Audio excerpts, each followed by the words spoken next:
anyway, there's this kind of mantra of more when it comes to food. And so there's a man named Mark Brownstein who is known as a food scout, and he travels the world. Imagine this. He's on one of those boats that goes to see the Emerald Buddha in Bangkok. And instead of going in to see the Emerald Buddha, he hops on a tuk-tuk, and he asks the driver to take him to this very remote, strange place, a little back alley, where he is in search of something. It's a dried citrus fruit called matam, which they dry it out, and they make a tangy kind of smoky syrup that he's going to bring back and give to the chefs to glaze their foie gras and season their creme brulees and so on. So, I mean, he makes his entire living scouting out weird ingredients around the world. And think of Las Vegas, how it's changed since we've been born.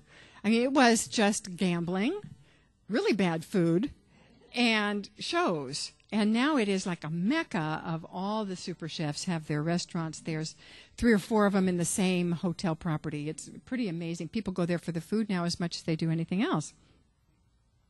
And the Food Network, of course, is one of the most popular networks on television. And I never get to watch it because I forgot to put in my marriage contract that I get to the remote once in a while. And I mean, it's amazing. I see those things just slide by, you know.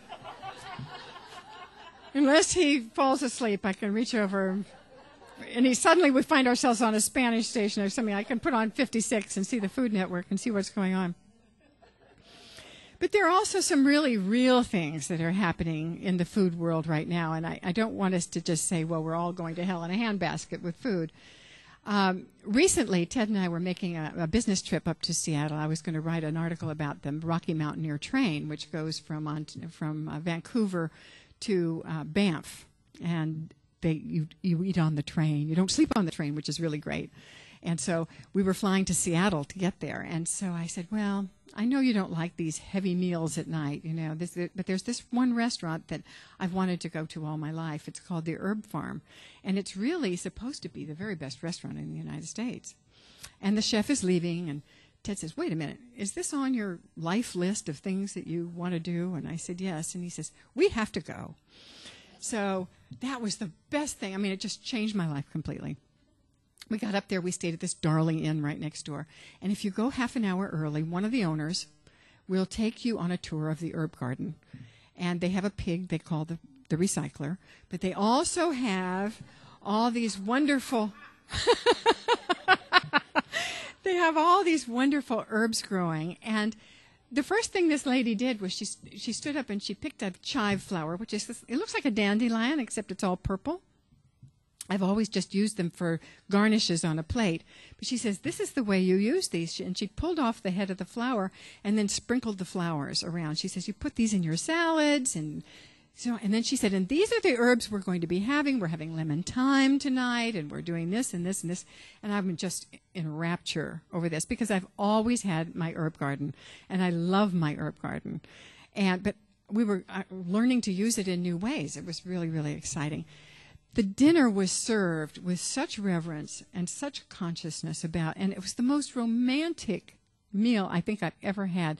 That there was a little silver frame on the table. It said, welcome Diana and Theodore, the Herb Farm, and the name of the menu and the date, you know, right on the table. And a Spanish guitarist right next to us playing the most divine music. And yes, it did go on for 4 hours, but it wasn't a lot of food. And they did let you take a little package out to the recycler if you wanted to every once in a while.